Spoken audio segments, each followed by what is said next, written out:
is, once you are done with this, they'd like for you to take that actual physical model, place this into something like a cardboard box with an axle, okay, drop a follower rod into it, and actually go out there and examine, okay, what's actually happening.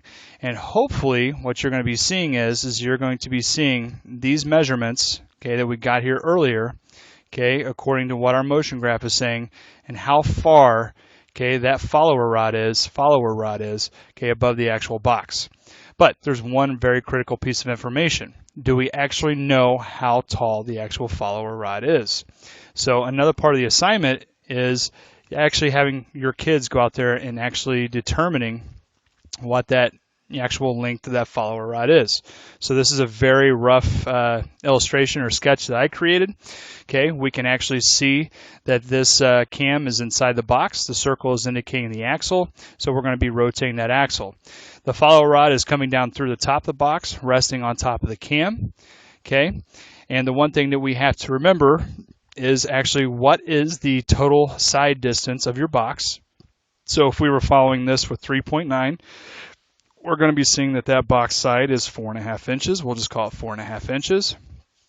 And now we have to start thinking about what is the information that we know.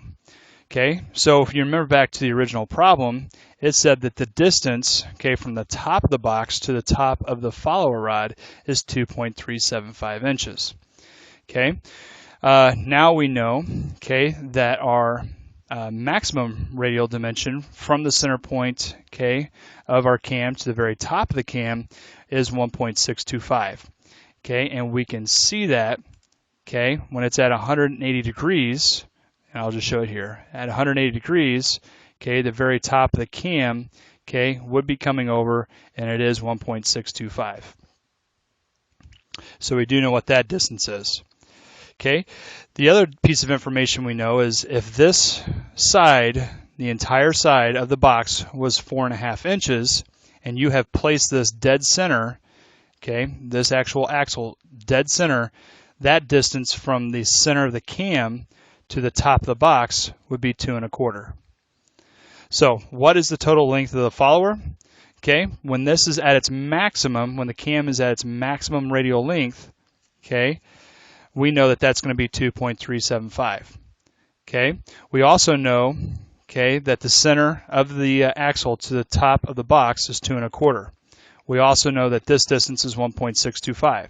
So if we took 2.25 minus 1.625 and then added the 2.375, the distance for this one, okay, for the total length of the follower rod would be 3 inches. So that's the other part that you have to know.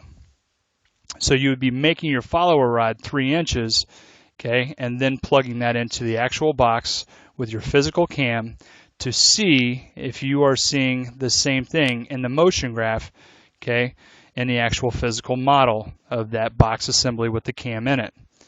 Okay, taking a look at the curriculum, it's asking these 3 questions. So you're going to be evaluating your solution. Okay, does the cam and follower design provide a smooth follower motion when the cam is rotated? Also, is the cam and axle connection sufficient enough to ensure that the cam rotates with the axle without slipping? And finally, does the motion of the follower replicate the motion represented, okay, by the top of the follower motion in the motion graph? Okay, so that is 4.6. It does seem a little bit tricky, okay, but once you kind of see this video tutorial, you're going to see how this entire process works. What we're requiring you to do is basically everything you just saw in this video tutorial, but please also understand that if the motion that you desired was different, this would be the same process in which you use.